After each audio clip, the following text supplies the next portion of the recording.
All right, welcome everyone to MTSS MicroPD and open discussion for November 5th, 2020. Today we're going to talk about school and family partnerships in the remote setting. And I actually have a co-host joining us today.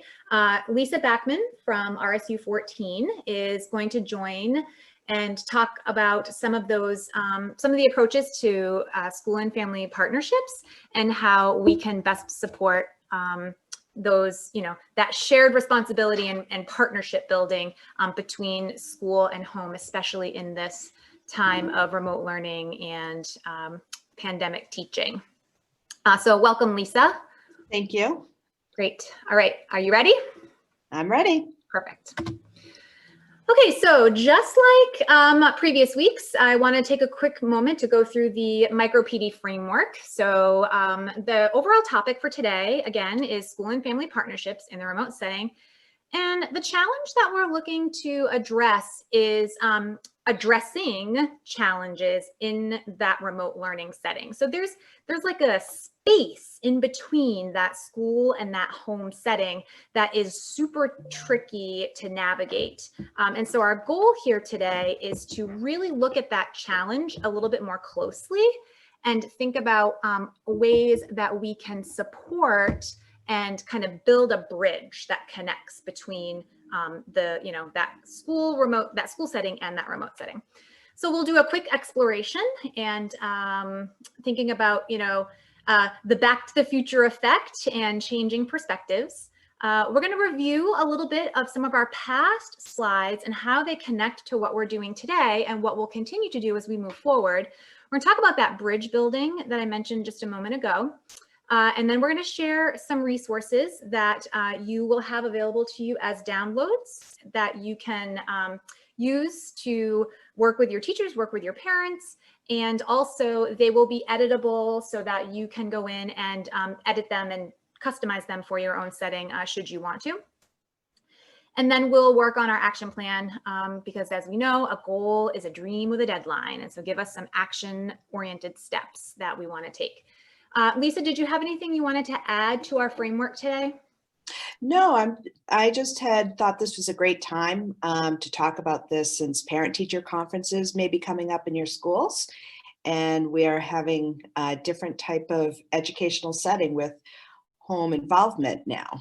Yeah, it's tricky, isn't it? I'm sure you guys are experiencing some pretty significant challenges these days. Okay, here we go. All right, so our exploration phase. So this MicroPD covers the MTSS components of levels of support for students and school and family partnerships. I think that's pretty clear. But an underlying element of MTSS that we're also going to cover is that idea of data-informed decision-making. And so while it's not going to be a real direct focus of today's PD, I really want to make sure that we are thinking about how data-informed decision-making is that underlining driver to the decisions that we make and why we make the decisions. So whatever we decide to put in place to help support that, space between home and school, we want to make sure that it's informed by things that we're actually seeing and needing to address so that we can take it from a qualitative, idea to a quantitative idea. So it's okay to say, students are having a difficulty, completing work. Well, how many students, how big is the need? And changing that qualitative statement into something that is quantifiable, because those are going to be, that's going to where our goals and our goal setting is really going to have the most impact. So just kind of taking a think about how data, can be used from that, changing from the qualitative to the quantitative and how that kind of underlines the decisions that you'll make based on today's PD. Okay, so our exploration phase. If you've ever seen Back to the Future, okay, so bear with me here. You know that Marty and Doc go through a series of adventures. And in that second movie, Marty finds himself in a completely different realm or a different universe or a parallel universe that looks a lot like it should be where he came from, but it doesn't look like that at all. So the streets are the same, the houses are the same, and then he realizes that the people are not the same and the situation is not the same. And Doc calls that the space-time continuum. So he explains it as, well, you know, in this realm on this day, this is your house and your family and your neighborhood, but something happened with time and now we've been shifted to a different universe. So it looks like it should be a regular November 5th, 2020, but it looks a whole lot different than any other November 5th of 2020 than we've ever experienced. Because, you know, in this case, we've got some kids in school, some kids at home, some kids always at home, some kids that are being homeschooled or go to a different school. And it just is so much different than what we expected. So even though it looks and feels like November 5th, it definitely is a completely different November 5th than what we are used to experiencing. And so I thought that might be a relevant way to kind of frame how we might be experiencing our days lately and how we might be feeling about just the differences between what we used to know versus what we're experiencing today. And that brought us to thinking about, you know, our friendly RTI triangle, I guess. And we're looking at that most, some, and few piece where, you know, most of our kids are going to do okay in tier 1 settings. Some are going to need additional supports and a few are going to need intensified supports.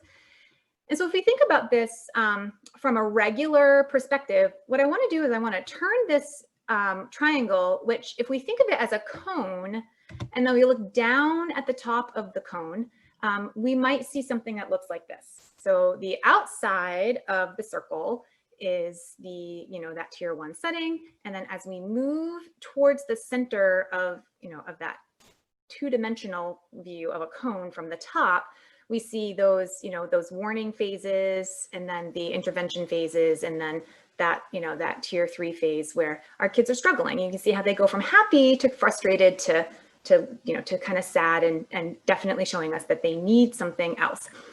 We're pretty good at this. That was what we called the tier 1A a few weeks ago in one of our first sessions.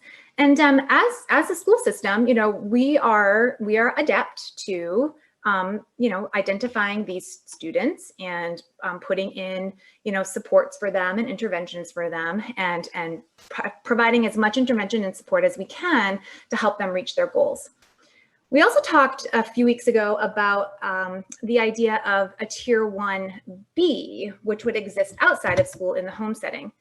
And I'm interested to think about, because of the challenges that our teachers and our students and our families are experiencing, I wonder if we were to reverse that top-down view of the cone to something that looks a little bit more like a danger zone on the outside. And then the students that are towards the center are the ones that are going to do relatively okay with few supports, with that independent learning, self-starting, good organizers, you know, good family support, consistency, like all those things. And then as we move out into that bigger environment, we're likely going to have more children that are experiencing challenges and disruptions to that education than in the tier 1A. And so I wonder, as I look at these, if this rings any bells for people. I mean, is anybody out there like experiencing this kind of effect with your students from, you know, kind of knowing what to do in that tier 1A and how to support kids and families? To that tier 1B, you know, do you have more children now that are experiencing struggles that maybe normally wouldn't be experiencing struggles? You know, it's like a role reversal, right? So a student that, you know, struggles in school and finds themselves in that red, you know, intensive high risk zone, maybe is thriving in the home setting, because of they have additional support, they have the things that they need, they have the consistency, they have smaller groups to work with on a more consistent basis, even one-on-one help from parents or one-on-one help in a small, you know, Google Classroom or something, versus that student that might do okay at home and isn't doing so well on the opposite, right? I can share that my own son, for example, would be one of those children that would be in that orange and red zone in the tier 1A. He really, really has to work very hard to be a part of the school-wide,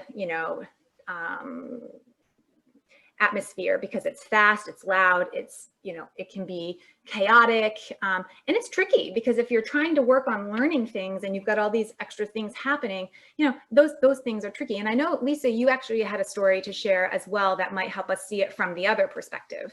Right. I was talking with you about my high school student who's a junior, and he's always done very well in school, no challenges. And I've seen, he's 100% remote right now because his school is not having any in-person schooling. And so he comes home, I come home and he seems lonely because he hasn't seen really anyone all day. And so there's that social emotional piece, but a bigger part when we sort of broke down what's happening is the executive functioning piece. And for him, it was more time management. He was saying, when I'm in class at school, they give us time to finish our work. I get all my work done. So I really haven't had any type of homework because I'm focused and I get work done when I need to at school.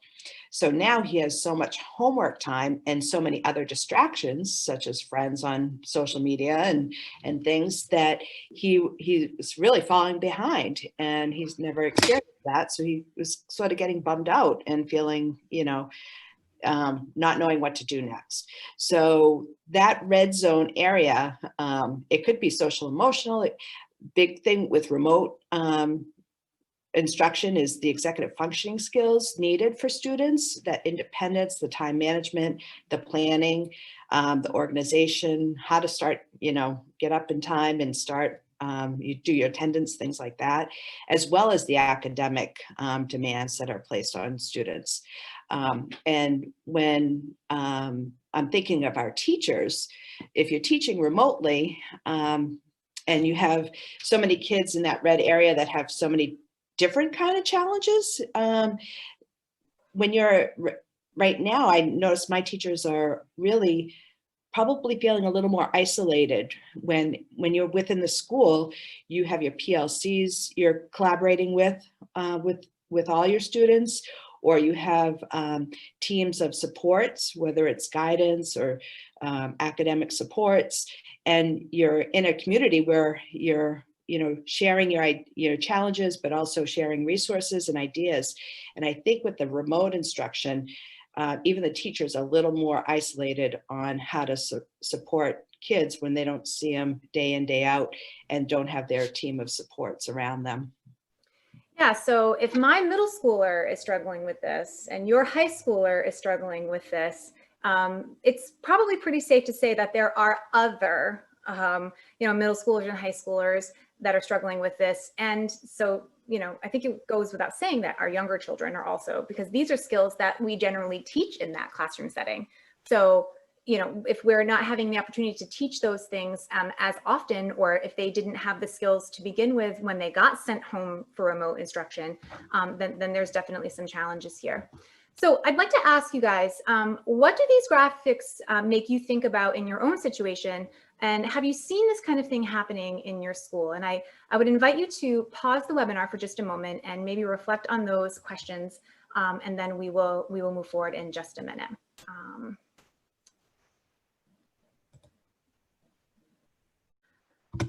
Okay, so one thing I thought would be really important to do that we really haven't done yet is done a quick review of how all of the pieces of MTSS, implementation science, and problem solving framework come together and why they are forming the overall PD framework that we've been experiencing over the last couple of weeks.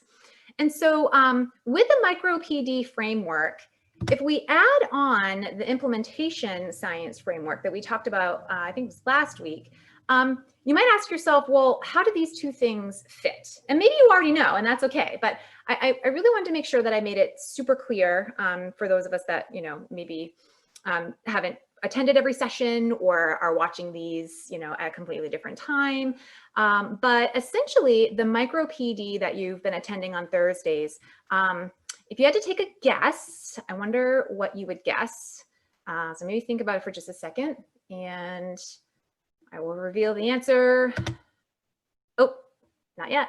I wanted to bring on the problem-solving model. I lost place with my slide presentation. I wanted to today bring on that problem-solving model that we have not spent a ton of time with, but if you were in my summer sessions, you know that we talked about this quite a bit. And so just to kind of bring this into the fold, when you think of the Thursday MicroPDs and you think of the implementation science framework, what we're essentially trying to do is define a problem, right? We're trying to define a problem, an issue, a barrier, something that we need to get through, and analyze that problem so that we can come up with an action approach, try the approach, and then evaluate how the approach is working, right? And so when you come here on Thursdays, the areas that you are experiencing are really those points 1 and 2 of that problem solving model, right? Where the black arrows are. So defining the problem and analyzing the problem. That's what these sessions are really designed to kind of get you thinking. And both of those pieces of the problem solving model really live in the exploration phase of implementation science, because you're really kind of exploring and thinking about all of the options, thinking about all the resources you have available, and how you're going to put those together to come up with an approach. And so just to kind of think about like our problem today in supporting students and building family partnerships, we're really exploring what some of that looks like and looking at it from an analysis perspective. The slides following are going to help you hopefully plan an approach, and then we'll give you some of those tools that you might want to use. And then, perhaps implementing and evaluating would come later with your teams and reflection of how things are going. Just another quick review. A few weeks ago, we talked about tiers 1A and B. We talked about how school is its own tier 1A, and that tier 2 and tier 3 supports would primarily happen in the school setting. And then we talked about home being like a tier 1B, and that your Google Classrooms and your other, Seesaw and remote learning platforms, those all are things that kind of bridge together that home and that school setting. What we'd like to do is to look at it now by separating those two out and looking at that space that exists between the two. So you've got school and home. And inside that space, we are really struggling right now, that I'm hearing, is with support and finding those supports that are going to be really effective to monitor and support that space that exists between those two triangles. And so we were asking ourselves, Lisa and I were asking, what are some of the things that go into that construct of support, right? And we came up with a couple of things that we think help to bridge that space between school and home.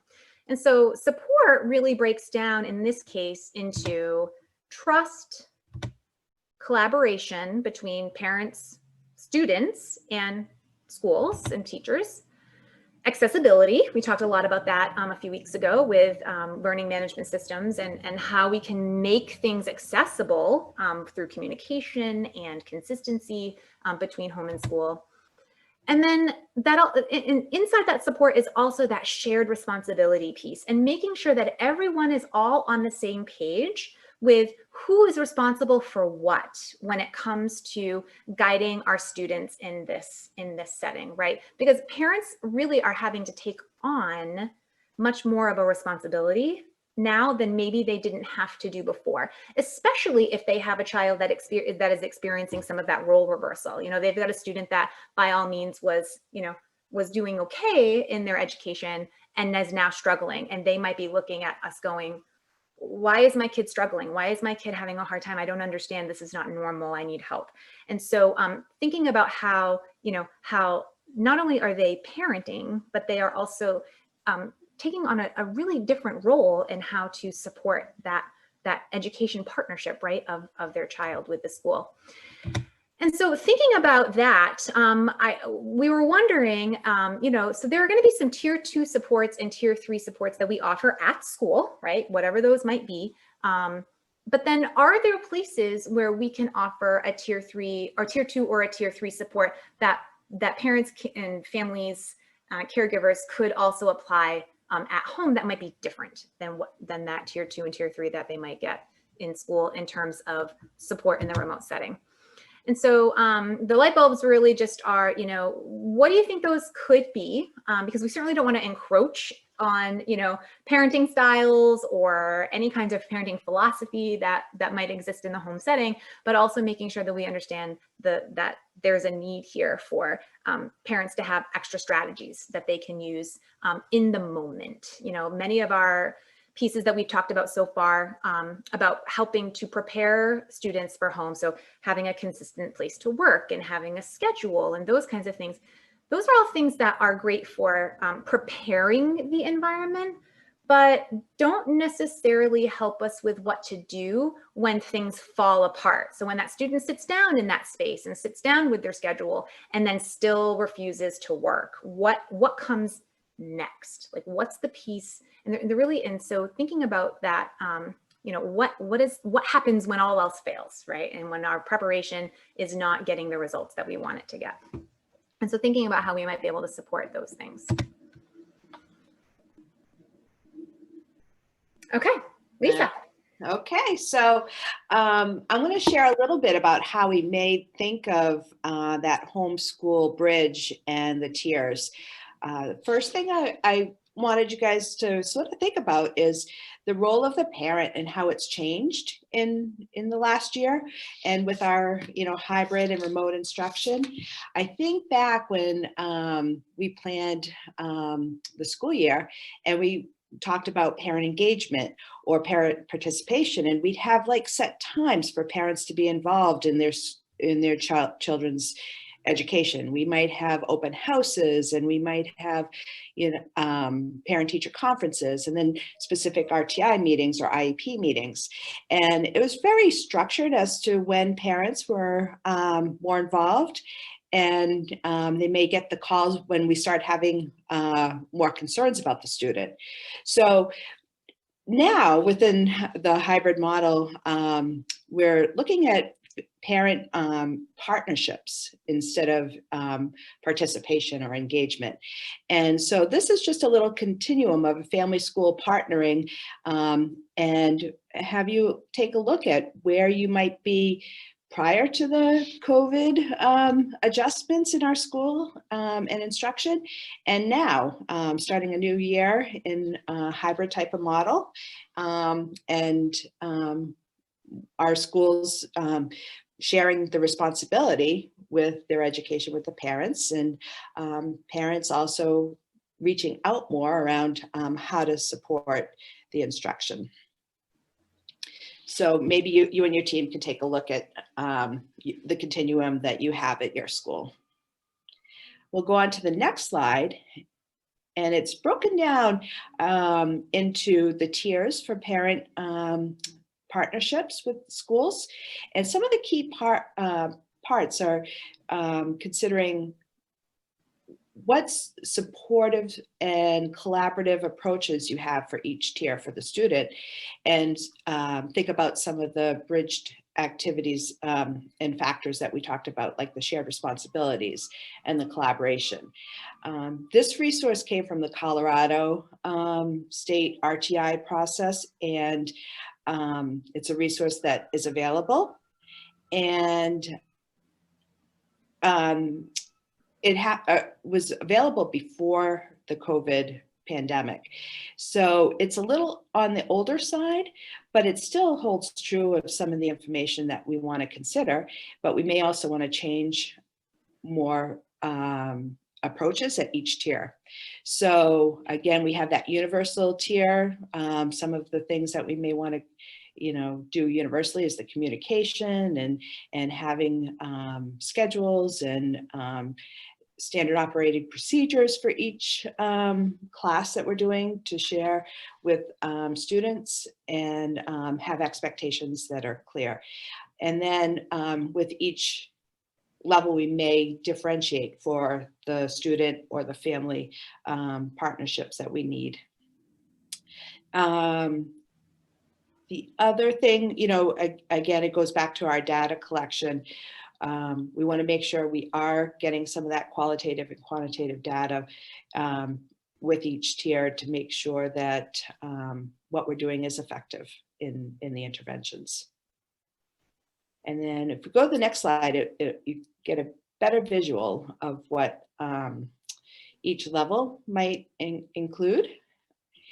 And I also challenge your teams or yourself to think about how you may approach these factors or checklists a little differently, or add something different to each approach.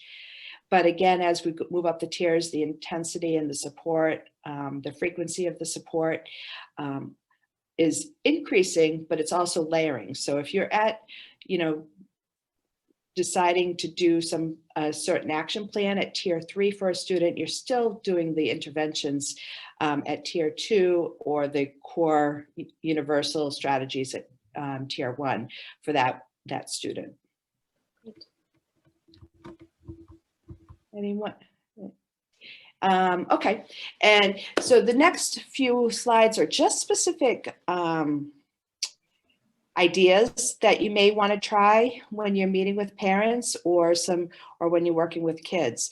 Like I think Andrea had said, you don't have a lot of things you can set in stone when you're talking about the home environment. So again, you have to have that partnership and hear what's happening at school and what's happening on with technology on those Zoom meetings or Google Classrooms. And if, for example, you're having a parent-teacher conference, you may want to have a form like a goal sheet to help identify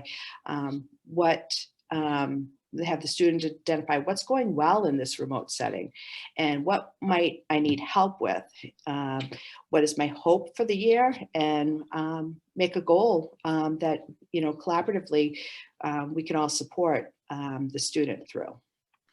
Lisa, goal setting with students is relatively common, right? I know with my own children, every time I would go to a parent-teacher conference, my child, my student, and their teacher a lot of times had already gone through some of this process, right? Setting goals for, what they're doing well and what they'd like to achieve out of that year.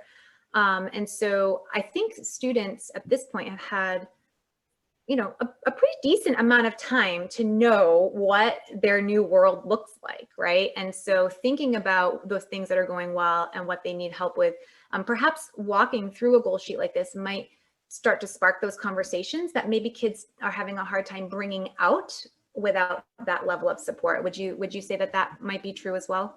Right. I think, especially if you're working with a middle schooler or a high schooler and they've gone through this goal sheet process or goal development process or wishes and hopes for the year, they have a certain, perspective on what they might say. And for my kid, their goal might be to improve writing, which has been the goal every year. And what I do well is math. But now it's different kind of learning. So you sort of might have to challenge and have the parent, bring up ideas that they may see at home too. Mm-hmm. Right. Yeah. Another resource on the next slide is possibly having a learning contract. So this may not be necessary for all students, but if you're finding that there are some students that are having a challenge in the remote learning, and you're, collaborating with the parent and the student, you may come up with a learning contract that would help. So as a learner, some examples, maybe be on time for class, be prepared for class and technology, stay on your classroom, don't leave, some specific things that the learner may decide that they want to focus on, as well as a teacher. What will you do as a teacher? Provide, schedules and expectations and time deadlines, be available after, a class for answering any questions, it could be anything. And as well as the parent, how will they be part of the student's learning? So, checking in with the teacher or providing quiet area at home, encouragement, positive reinforcement. So these, this could be more of a tier 2, tier 3 strategy, or could be with all your students as a tier 1. Yeah. One thing that I notice here with this remote learning contract is a couple things like, it actually serves as a great talking tool as well. We think about the slide prior and how that might offer an opportunity for students to, maybe have conversations that they're having a hard time initiating themselves. And this might be another place where they get to have some voice, right? So if they're like, well, as a learner, I can agree to be on time for class, but I really don't like blank, like whatever it is there something else that I can do? Or is there something other, is there another agreement that we can come to help me be, successful? And this looks very similar to some other plans that I've seen, even in my own practice, where, when you're trying to build those partnerships and really looking at how the three come together, right, in order and coming towards that same goal. And then I would also say, by the signing and the dating at the bottom, I might even add, putting a timeline in on when you're going to check in. Are you going to check in every week for a while, every 2 weeks, once a month? Like, how are you going to know it's working? And then how will you know where to make adjustments, right? And so thinking of a timeline for monitoring the contract as well. So it's like a living contract, right? Not necessarily one that you sign and put away, but one that stays open and can be used as a conversational piece when things look like they might be falling apart. Right. You made me think of a specific factor that might be a collaborative problem-solving approach between all three is when you can have your video on during your lessons, because I know, kids may want to be right involved and some may not, and that might be a realistic barrier to their classroom, and being able to talk through, as a teacher, when will I expect the video on, and as a learner, when can I have a break from the video? So yeah, I think you're right. Well, and think about it too. Like I'm picturing when I taught 4th grade, for example, that look on a kid's face when you bring out the base 10 blocks, or you bring out the whiteboards or the slates. You think about that and how excited we all were to have like these manipulatives. And so one of the strategies that I know that I use, and I'm sure others maybe have tried, is, okay, you get 1 minute to do whatever you want on the whiteboard, or 1 minute to do whatever you want with your base 10 blocks, but then we're gonna put the materials aside and we're gonna attend to the lesson. And that helps kind of give them that chance to get that, that impulse curiosity piece, out. And so maybe in the Zoom world, maybe that's something different, like, okay, you have 1 minute to have, as many conversations as you can in the chat, and then you could put some guidelines, of course, on what's appropriate and what's not appropriate, or maybe you introduce a Jamboard at the beginning of a class and say, okay, for 1 minute, everybody put up one sticky note about their favorite food, and then everybody gets to comment, on what everybody else has said, and we can, and kind of build in. So thinking about how we can kind of pull in some of those strategies, right, in this case. And so maybe that's another piece that, okay, well, I don't really love being on Zoom because I want to chat with my friends. How can we find the common denominator, right, between those things? Right. I think it was a great way to start meeting kids where they're at. In the spring, we might have wanted to meet all kids where you're comfortable teaching them. But now I think we're a little more flexible in our differentiation, because we're feeling more confident in our approach to teaching online. Yeah, absolutely. Ooh, I went too far.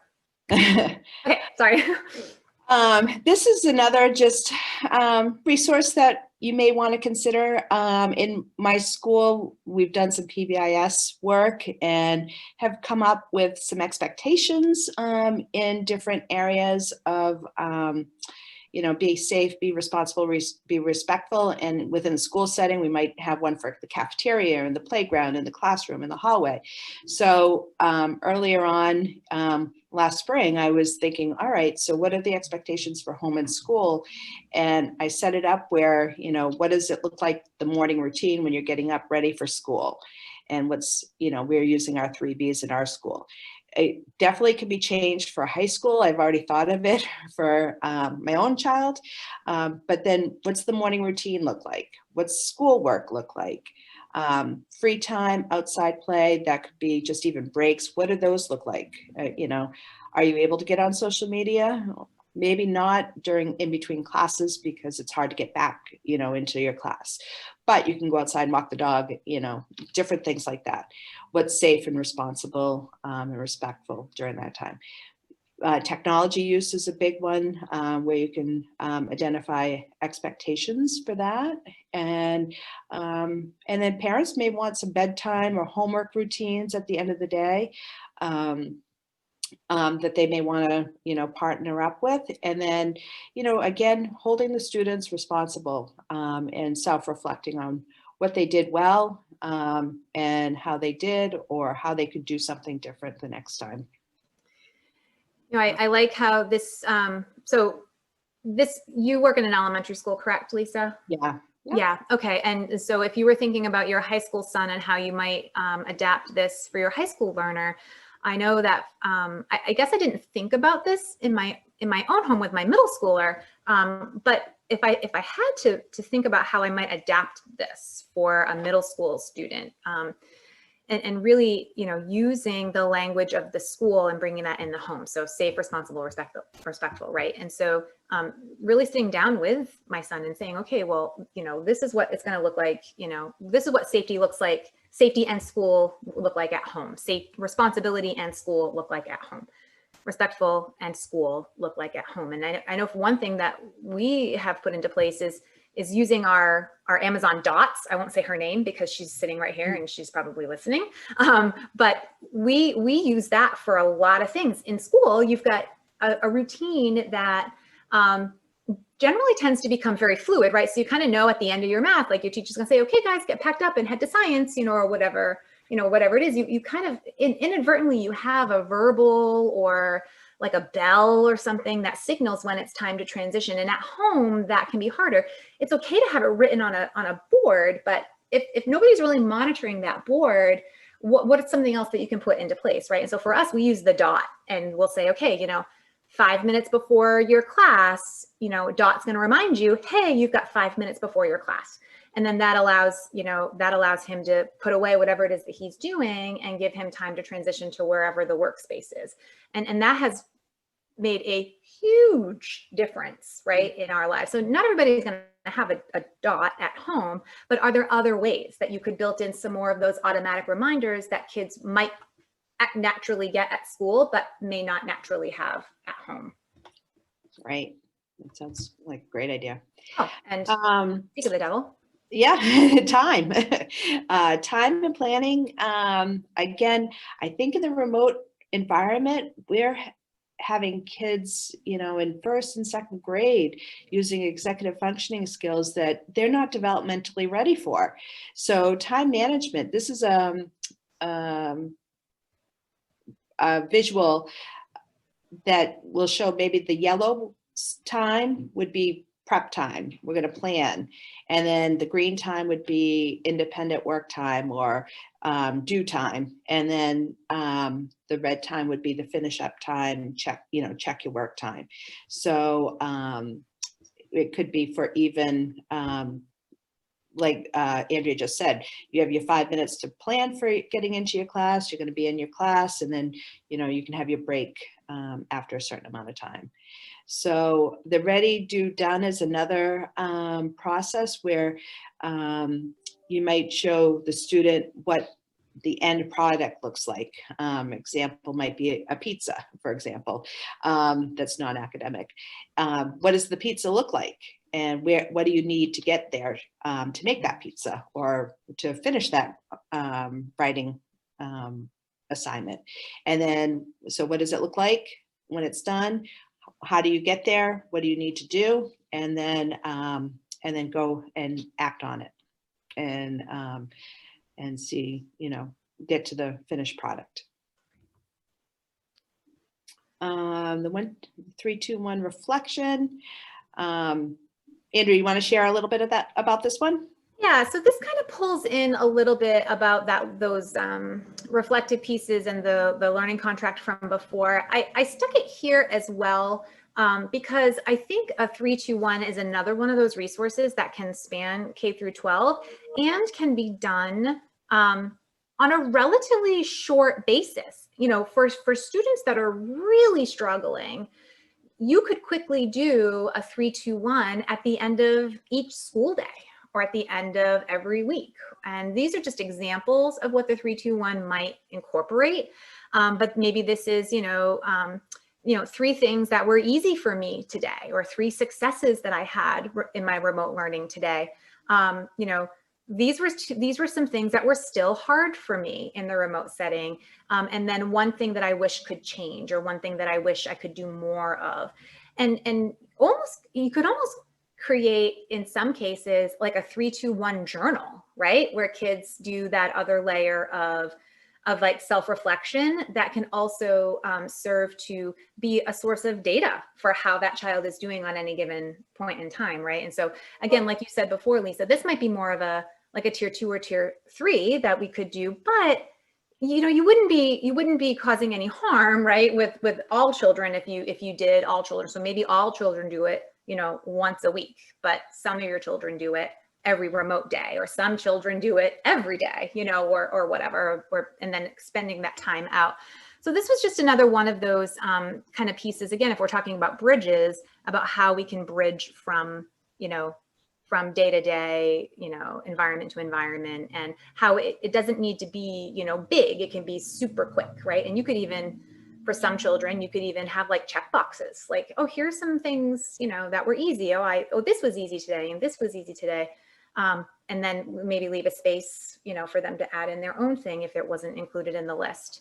And this could be done on paper, it could be done in a notebook, it could be done through, a Google form, or, some other kind of data tracking. But that was just another piece that I thought could serve as a bridge between some of the resources that we've talked about so far. Good. I think it may even go into, this slide a little bit too. One of the behavioral approaches that we have, classroom management approaches we have at school, is we call it the 5-5-5. So we identify 5 expectations around our 3 Bs, 5 positives, and 5 consequences or enforcements. When we're thinking about remote instruction and between home and school, making that bridge, maybe coming up with your own 5-5-5 might help. I think the next slide might have an example. Again, I think this could be done. You may want to take the B's out if you're doing with high school or, or middle school, but I think this could be done with any kind of grade level. And that's where, again, partnerships are important, because when you talk about positives or consequences, you definitely will want to have that collaboration between home and school, and parents and students too. So, identifying, your 5 expectations. And then with positives, I was thinking with the older students too, with the younger ones, we might say, verbal recognition or praise, and they can earn points and things. But I think it's really important to also identify internal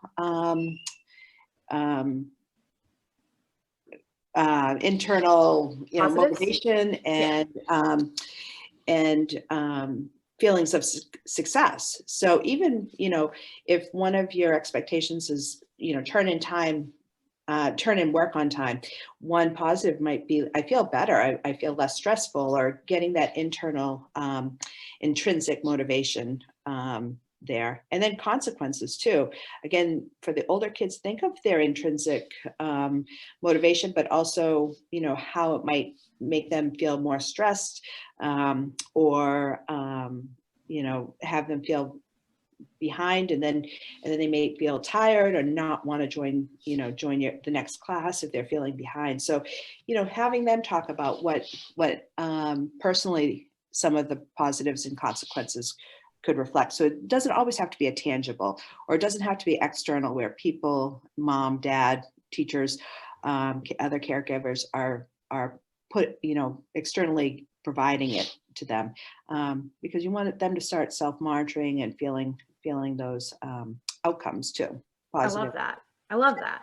Yeah, like I'm looking at this myself and thinking about how this totally can span from that K to 12, like you're saying. Maybe it's a tier 1 kind of thing in like K through 8, for example. But then individual teachers at the high school level might want to use this. So, to provide yet another example of my high school child, for her, she's got a particular class that not only is not her favorite, but it's also probably her hardest, which those two things most likely go hand in hand. And so, when she's having trouble, or when her tendency is to procrastinate and it's not that she wants to be defiant and not do the work. I think she just puts it off and puts it off until it becomes so dire that she's like, oh, now I've missed this assignment, and I can never get caught up. And that cycle, right? That some of those older kids might experience. So that individual teacher might be able to use this sort of approach. It doesn't necessarily have to look like this, but it could say, okay, look, let's talk to each other about what our expectations are and what you can do when you're feeling like you're procrastinating, or what you can do if you're feeling like you want to avoid the topic. Like, what are some strategies? And you can kind of approach it from that angle as well for an older child. Great. Yeah. Okay, so our wrap up. My question to the folks out here in the PD MTSS world is, how will you take action? And so far in this session, we have talked about a possible role reversal, right? So we've entered a space-time continuum where life doesn't look exactly like it would normally look for the month of November. And one of the things that could be happening is that role reversal. Kids that were generally independent are needing more support, but also parents that had generally independent children now have children that need more support, but also they're being asked to partner in ways that maybe they are not used to having to partner, right? And so at this point, we would invite you to participate in some action planning. And what I might recommend is you stop the video or stop the webinar, and you could work with your team, or you could work individually, however it makes sense for you. But you'll notice that this image actually goes way back to week 1, and I need to fix that. But this box here, if you can see my mouse, indicates what our overall goal was, like our overarching need. And then we would fill in whatever the goal was that we were looking to accomplish. And then we provided some supports and some recommendations and some resources that you might be able to use and adapt. So my question would be, if you could plan, if you could identify one goal for yourself and make it small. It doesn't need to be, well, I only have 45% of my children, coming to Zoom classes on time, and I want to get to 100% of children, within a week. Like, that's so big, right? So maybe think about what's a small goal that you might be able to accomplish, and what's going to be the action or 2 or 3 that you will take to try and address that goal. I would highly recommend that you connect your actions to any of the potential barriers that you might have thought about at the beginning of the webinar. Because if you can match your actions to your barriers, if you can blow up that barrier and make it go away, or at least break it down, the natural tendency will be that if the barrier doesn't exist, then the other stuff should also naturally improve, right? So thinking about not necessarily what to add on to what you're doing, but are there underlying barriers that can be tackled through actions? And then what actions would you take? Think about, what barrier, so that target here would be that barrier, or would be that specific bite-sized goal that you're looking to make.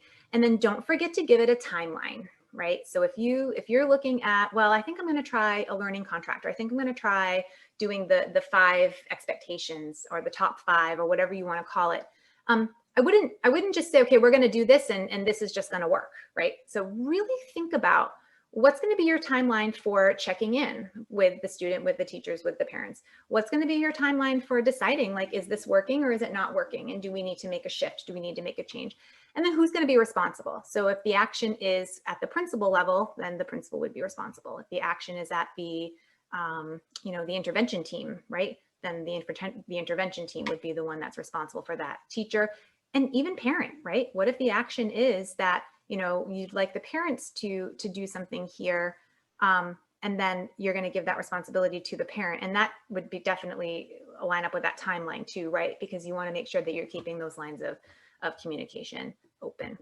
And then at the bottom, just to kind of keep our lens on equity, don't forget, and I know this goes without saying, but don't forget to think about, are there any additional considerations that you have to give to some of the populations in our school or some of the students in our school that may be experiencing not only the universal challenges that all children may be experiencing, but then they have another underlying factor that might also be contributing to their success with, bridging that home and school environments. Lisa, did you have anything that you wanted to add for the wrap up? Gosh, I was just wondering, thinking about what kind of actions I would take, and I, as part of an RTI team that, is having a hard time figuring out what kind of interventions we're putting into place for, a hybrid model where kids are only in school for 2 days. I really liked the contract, or being able to break down, what each collaborator could do. So I think for an action step, that might be something I'm bringing to my RTI team, and think about, making sure we're interviewing or, checking in with those stakeholders for the students' learning to see how we best can serve them. Well, and you bring up a good point too. I'll add on to what you said. So what you just said, I think I might bring the learning contract to my team. That little piece, that is an action, right? So Right. It doesn't have to be, the action doesn't have to be a giant goal. It can just be, what is one thing, one verb that I'm going to apply to this, to this goal. The verb here is bring, right? So you're going to bring the contract idea to your team. The target for that is, hey, are we interviewing enough, or are we assessing our students enough? What is the target for bringing that bringing that plan to the team? And then when are you going to do that? That might not necessarily, well, gee, I don't meet with my RTI team for, until, November 12th. Okay, then put November 12th on here. Or maybe you put, November 10th, I'm going to send a copy and ask folks to look at it because we're going to talk about it at the November 12th meeting, right? And so really putting a timeline there. And then, of course, the person that's responsible for this action would be you, Lisa, right? So your name would go here. And then you can use the same action plan with that team, bring it along and say, okay, this is our goal. This is something that I've proposed. What do other people think? And can we use this? Can we not use this? Do we need to make a change? And then use that same action plan towards that same goal, and then start a new one if you make a change, right? And then just make sure you're filing away the different action plans that you've tried, to kind of go through and see, the progress that you're making and where your changes are. So this acts as like another data collection tool, right? To see, how you're doing with your actions and if they're getting the results that you want them to get.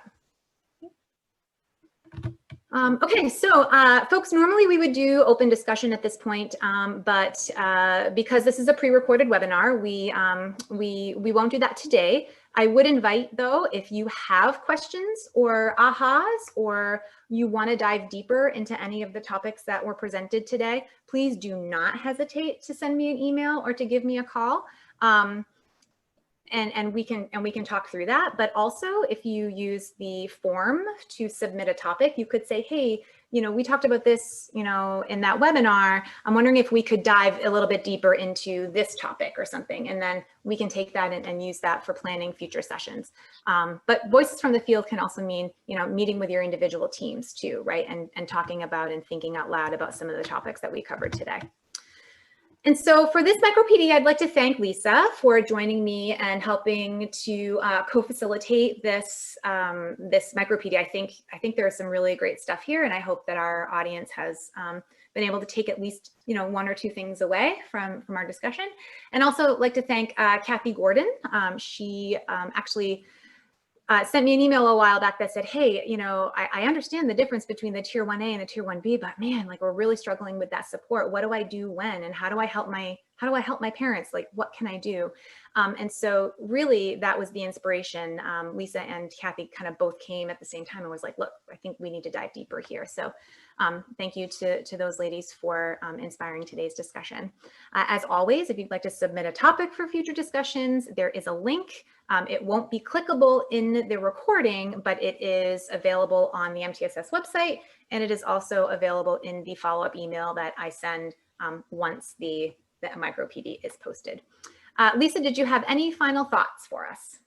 That is all, I think. Have a great day. Yeah, you as well. Thanks, everyone. Take a second to recognize their passing.